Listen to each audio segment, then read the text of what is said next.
What if you could take control of your own finances? What if you could buy property with a click of a button? Well, this is what DeFi provides us, the people. And cryptocurrency and DeFi is all about the people. It's about giving the people the power back in their own hands and having them decide when and where they want to spend their money. So, with all that being said, we are going to dive into the power of decentralized finance, the power of DeFi. We're going to jump into it right after this.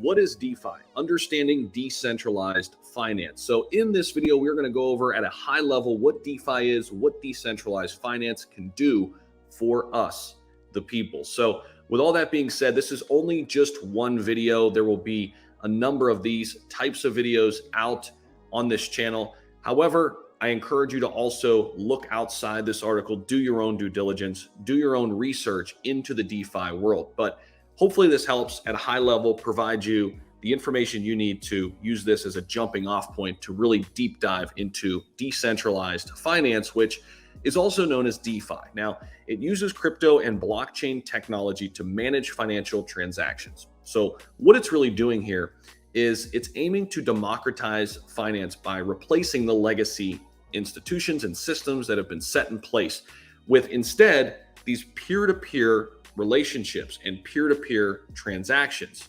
person-to-person transactions with nobody in the middle of these transactions. That's what DeFi can provide. Okay, we're talking about from everyday banking, loans and mortgages to complicated contractual relationships and asset trading. Today, almost every aspect of banking, lending, and trading is managed by a centralized system operated by a governing body. However, what if the people were the governing body and these peer-to-peer transactions, which can take place, what if they did take place in a number of different areas? Now, regular consumers need to deal with a raft of financial middlemen right now to get access to everything. That is the old way. Now, the new way, what if we didn't have to do that when it comes to auto loans and mortgages, to trading stocks and bonds? Well, that is what DeFi can provide us. Now, of course, DeFi challenges the centralized financial system by empowering everyday people via these peer-to-peer exchanges. DeFi is an unbundling of traditional finance, says Raphael Kosman, CEO and co-founder of Trust Token. He says DeFi takes the key elements of the work done by banks, exchanges, and insurers today, like lending, borrowing, and trading, and puts it in the hands of the people, regular people. Here's how that might play out. So here's your hypothetical.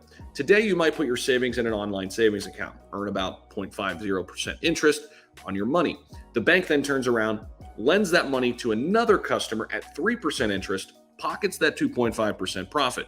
However, with DeFi, people lend their savings directly to others, cutting out this 2.5% and earning the full 3% return on their money. Again, giving the people back their power, right? Now, when you make a transaction in your conventional checking account, it's recorded in a private ledger, your banking transaction history, which of course is owned and managed by a huge financial institution.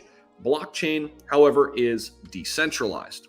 It's a decentralized distributed public ledger where financial transactions are recorded in computer code.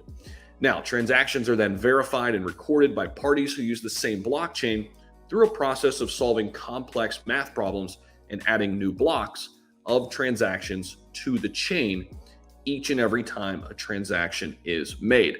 Many people have heard of Bitcoin who are new to cryptocurrency. Well, this is a more popular crypto. Ethereum, however, is much more adaptable to a wider variety of uses, meaning much of the dApp and protocol landscape uses Ethereum-based code. And we'll get into that in some future videos and why Ethereum is utilized in DeFi the way it is.